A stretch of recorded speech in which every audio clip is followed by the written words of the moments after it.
Hello friend, मैं हूं ताबिश खान। आप देख रहे हैं मेरा channel skill India with Tabish. आज मैं आपके लिए लेके आया हूं ऐसे टॉपिक पर वीडियो जिसमें हम बात करेंगे यहाँ पर इंटीरियर डिजाइनर बनने के लिए क्या स्किल्स, एजुकेशन एंड क्वालिफिकेशन की जरूरत होती है। साथ ही साथ यहाँ पे हम बात करेंगे कि इंटीरियर डिजाइनर को कितनी सैलरी मिल जाती है। इन सब के बारे में बात करेंगे इस वीडियो के अंदर पूरा डिटेल में।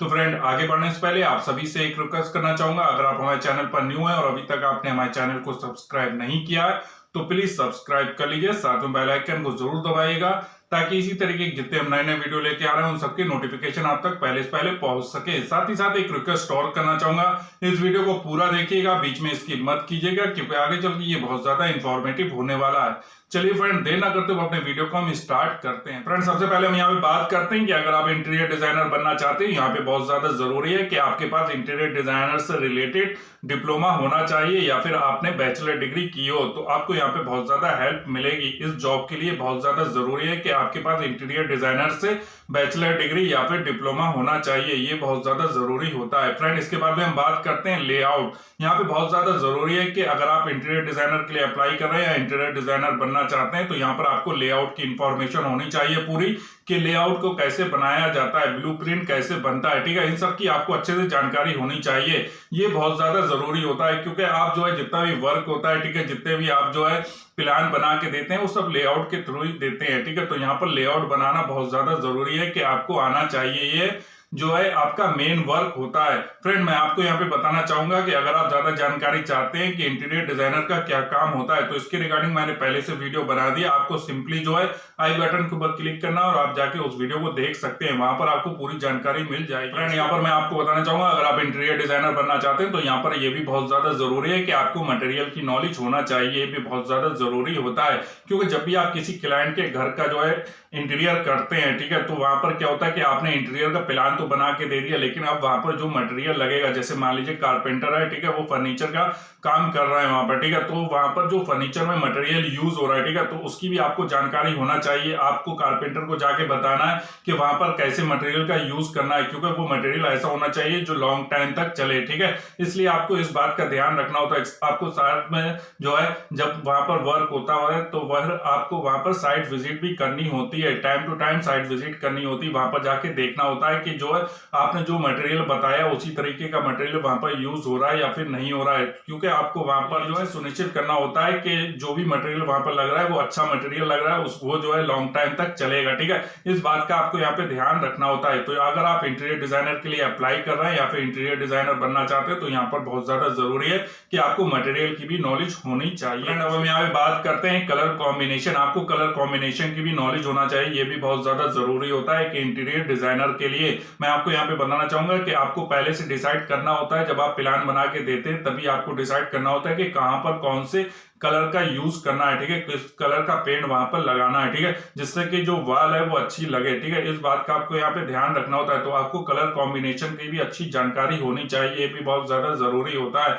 कि किचन में कौन सा कलर यूज करना है, ठीक है, बाथरूम में कौन सा कलर यूज करना है, रूम में कौन सा कलर यूज करना है, ठीक है, बाहरी जो दीवारों की साइड है वहां पर कैसे कलर का यूज करना है, ठीक है, लिफ्ट के पास में कैसे कलर का यूज करना है, ठीक है, ये सारी जानकारी आपको होना चाहिए, ये भी बहुत ज्यादा जरूरी होता है। तो आपको कलर कॉम्बिनेशन भी आना चाहिए। इसके बाद में हम बात करते हैं सॉफ्टवेयर नॉलेज। आपको सॉफ्टवेयर की भी नॉलेज होना चाहिए, ये भी बहुत ज्यादा जरूरी होता है क्योंकि आपको सारा वर्क यहाँ पे सॉफ्टवेयर के ऊपर करना होता है। तो आपको ऑटोकैड चलाना आना चाहिए, 3D मैक्स चलाना आना चाहिए, इसी तरीके के जितने भी सॉफ्टवेयर हैं जो इंटीरियर डिजाइनर के वर्क के अंदर यूज होते हैं तो उसकी भी आपको अच्छी जानकारी यहाँ पर होनी चाहिए, ये भी बहुत ज्यादा जरूरी होता है क्योंकि सारा काम आपको सॉफ्टवेयर के ऊपर ही करना होता है। फ्रेंड, तो मैं आपको यहाँ पे बताना चाहूंगा, अगर आप इंटीरियर डिजाइनर बनना चाहते हैं तो आपको सॉफ्टवेयर की नॉलेज होनी चाहिए। आपको सभी तरीके के जितने भी सॉफ्टवेयर वहां पर यूज होते हैं इंटीरियर डिजाइनर के वर्क के अंदर उनकी अच्छी जानकारी कर लेनी है, ठीक है, उनको अच्छे से चलाना आपको आना चाहिए, ये भी बहुत ज्यादा जरूरी होता है क्योंकि जब आप इंटरव्यू देते हैं तो इससे रिलेटेड भी आपसे क्वेश्चन वहां पर पूछे जाते हैं। फ्रेंड, यहाँ पर मैं आपको बताना चाहूंगा, जब आप इंटीरियर डिजाइनर के इंटरव्यू के लिए जाते हैं तो वहां पर जो HR होते हैं वो आपसे इस तरीके का भी क्वेश्चन पूछते हैं, वह आपसे जानकारी चाहते हैं कि अपना प्रीवियस वर्क एक्सपीरियंस आप बताइए, ठीक है। तो वहां पर आपको ये बताना होता है कि जिस कंपनी में भी आप पहले काम करते थे तो वहां पर आपने किस किस टाइप के प्रोजेक्ट के ऊपर वर्क किया था। आपने कौन कौन से प्रोजेक्ट बनाए थे, आपने कैसा वर्क किया था, कौन कौन सा काम किया था, ठीक है। तो उसकी भी जानकारी आपको यहाँ पर देनी होती है कि आपने कौन कौन सा वर्क किया था, कहाँ कहाँ आपने प्रोजेक्ट के ऊपर काम किया है, किस किस लोकेशन पे आपने क्या क्या बनाया है, ठीक है। तो उसकी भी जानकारी आपको यहाँ पर देनी होती है। तो मैं आपको यहाँ पे बताना चाहूंगा कि आपको जब आप अपना सीवी देते हैं तो जो भी आपका प्रीवियस वर्क एक्सपीरियंस है वो भी वहां पर आप मेंशन करें, तो इससे भी आपको ज्यादा फायदा रहेगा। अगर आप जो है फ्रेशर हैं तो आपके जब जो आपका डिग्री का टाइम था, जो आपने डिप्लोमा किया था, ठीक है, तो उस टाइम पे जो आपने प्रोजेक्ट बनाया था उसकी भी आप जानकारी यहाँ पर दे सकते हैं। तो ये भी बहुत ज्यादा जरूरी होता है कि आपको जो भी प्रीवियस वर्क एक्सपीरियंस है उसकी आपको नॉलेज होनी चाहिए, या फिर अगर आप फ्रेशर हैं तो आपने जो प्रोजेक्ट बनाया था उसकी भी आपको जानकारी यहाँ पर होनी चाहिए। इससे रिलेटेड भी आपसे क्वेश्चन पूछे जाते हैं। यहाँ पर मैं आपको बताना चाहूंगा, अगर आप जो है इंटीरियर डिजाइनर बनना चाहते हो, यहाँ पर यह भी बहुत ज्यादा जरूरी होता है कि आप क्रिएटिव माइंड के हों, क्योंकि यहाँ पर आपको जो है जो भी आप डिजाइन बनाते हैं, ठीक है, एक के बाद एक नई डिजाइन आपको वहां पर बनानी होती है। तो यहाँ पर बहुत ज्यादा जरूरी होता है कि आपके पास जो है नए नए तरीके के आइडियाज जो है जनरेट होने चाहिए, आपके माइंड के अंदर, आपके दिमाग के अंदर नए नए तरीके के आइडिया जनरेट होने चाहिए, जिससे कि आप जो है उस प्लान के ऊपर उस आइडिया को जो है आप जो है अप्लाई कर सकें, ठीक है। जैसे कि मान लीजिए आपने किसी का जो है आज घर बनाया, ठीक है, तो उस घर में जो भी आपने डिजाइन बनाई, ठीक है, फिर उसके बाद आप किसी और का घर बना रहे हैं तो अब आपको सेम डिजाइन नहीं बनानी, आपको यहाँ पर जो है डिजाइन चेंज करनी होती है। तो यहाँ पर बहुत ज्यादा जरूरी होता है कि आपके दिमाग के अंदर डिफरेंट तरीके के आइडिया आने चाहिए, ठीक है। आपको जो है यहाँ पर क्रिएटिव माइंड का होना बहुत ज्यादा जरूरी होता है। यहाँ पर मैं आपको बताना चाहूंगा कि आपको अटेंशन टू डिटेल का भी ध्यान रखना होता है। जो भी आप प्लान बना के दे रहे हैं उसमें आपको सभी पॉइंट जो है अच्छे से मेंशन करने हैं। वहां पर आपको इस चीज का ध्यान रखना है कि जो भी आपने प्लान बनाया है उसके अंदर सारे पॉइंट तो मेंशन होने चाहिए, साथ ही साथ वो विजुअली अच्छा दिखना भी चाहिए। ये भी बहुत ज्यादा जरूरी होता है, क्योंकि जो भी आपने प्लान बना के दिया वो क्लाइंट के भी समझ में आना चाहिए। साथ ही साथ वहां पर जो भी लोग वर्क कर रहे हैं, मेसन वर्क कर रहे हैं, कारपेंटर वर्क कर रहे हैं, और भी जो भी लोग वहां पर इंटीरियर से रिलेटेड वर्क कर रहे हैं, उनके भी अच्छे से समझ में आना चाहिए। इस बात का आपको यहाँ पे ध्यान रखना होता है। तो आपको सभी चीजें वहां पर मेंशन करनी होती है। तो आपको यहाँ पर जो भी वर्क करना है वो अटेंशन टू डिटेल के साथ में वर्क करना होगा। मैं चाहूंगा कि आपकी गुड कम्युनिकेशन स्किल्स भी होनी चाहिए, ये भी बहुत ज्यादा जरूरी होता है, क्योंकि आपको यहाँ पर क्लाइंट से भी बात करनी होती है, अपने सीनियर से भी बात करनी होती है। साथ ही साथ जो है वहां पर जो भी कारपेंटर वर्क कर रहे हैं, ठीक है, पेंटर वर्क कर रहे हैं, उनसे भी आपको वहां पर जो है कॉर्पोरेट करना होता है, आपको अपनी टीम के साथ में मिलकर काम करना होता है। तो यहाँ पर आपकी जो कम्युनिकेशन स्किल्स है वो भी अच्छी होनी चाहिए। साथ ही साथ मैं आपको यहाँ पे बताना चाहूंगा कि आपकी कम्युनिकेशन स्किल्स के साथ साथ आपकी जो प्रेजेंटेशन स्किल्स है वो भी अच्छी होनी चाहिए, क्योंकि जो भी आप प्लान बना के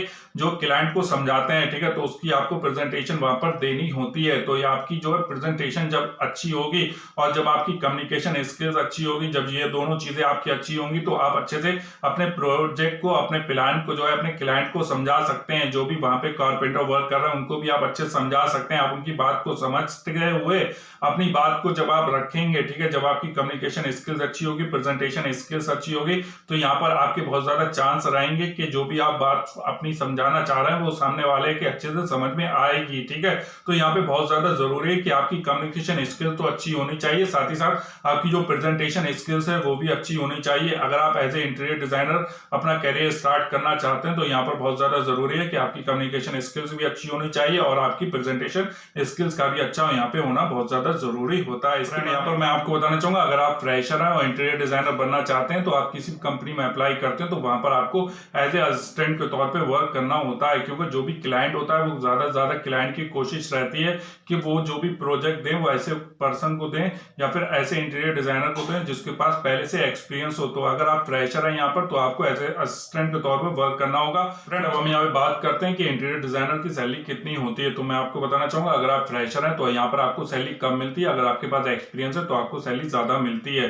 तो यहाँ पर अगर हम फ्रेशर की बात करें तो आपको यहाँ पे 10 से 20 हजार रुपए तक आसानी सैलरी मिल जाती है। अगर आपके पास एक्सपीरियंस है तो यहाँ पर आपको 25,000 रुपए से लेके 1 लाख रुपए तक की सैलरी आसानी से मिल जाती है। तो फ्रेंड, मैं आपको बताना चाहूंगा सैलरी जो है एक अनुमानित मैंने आपको यहाँ पे बताई है, ठीक है, एक अनुमान के हिसाब से आपको मैंने यहाँ पे सैलरी बताई है। जो सैलरी है वो अनुमानित है, ठीक है। यहाँ पे टोटली डिपेंड करता है कि जिस कंपनी में भी आप अप्लाई कर रहे हैं उस कंपनी का बजट कितना है, ठीक है, वो कितना पैकेज जो है जो अपने कैंडिडेट जो वहां पर हायर कर रही है, ठीक है, जो न्यू एम्प्लॉय हायर कर रही है, ठीक है, इंटीरियर डिजाइनर हायर कर रही है, वो कितना पैकेज उनको दे रहा है, ठीक है। तो टोटली यहाँ पर terms and condition position apply होती है। तो जो भी मैंने आपको यहाँ पे वेतन बताया वो एक अनुमानित वेतन बताया। अगर आप फ्रेशर हैं तो आपको 10 से 20 हजार रुपए तक आसानी से मिल जाते हैं। अगर आपके पास एक्सपीरियंस है तो आपको 25 हजार रुपए से लेके 1 लाख रुपए तक की सैलरी आसानी से मिल जाती है। यहाँ पर मैं आपको बताना चाहूंगा, यहाँ पर आपकी सैलरी बढ़ भी सकती, घट भी सकती, टोटली डिपेंड करता है ये कंपनी के ऊपर, कंपनी पॉलिसी के ऊपर, ठीक है, कि वो कितना अपने नए एम्प्लॉय को हायर कर रही है तो वो कितना पैकेज वहां पर दे रही है। तो टोटली ये डिपेंड करता है कंपनी के ऊपर। उम्मीद करता हूँ कि जो जानकारी मैंने आपको इस वीडियो के अंदर दी वो आपके लिए हेल्पफुल रही होगी। अगर आपको हमारा चैनल अच्छा लग रहा है, इसी तरीके का और वीडियो देखना चाहते हैं, सिंपली हमारे चैनल को सब्सक्राइब कर लीजिए, साथ में बेल आइकन को जरूर दबाइएगा ताकि इसी तरीके जितने हम नए नए वीडियो लेके आ रहे हैं उन सबके नोटिफिकेशन आप तक पहले से पहले पहुंच सके। साथ ही साथ फ्रेंड एक रिक्वेस्ट और करना चाहूंगा, इस वीडियो को लाइक जरूर कीजिएगा, शेयर जरूर कीजिएगा और कमेंट करके जरूर बताइएगा आपको हमारा वीडियो कैसा लगा। Thank for watching my video.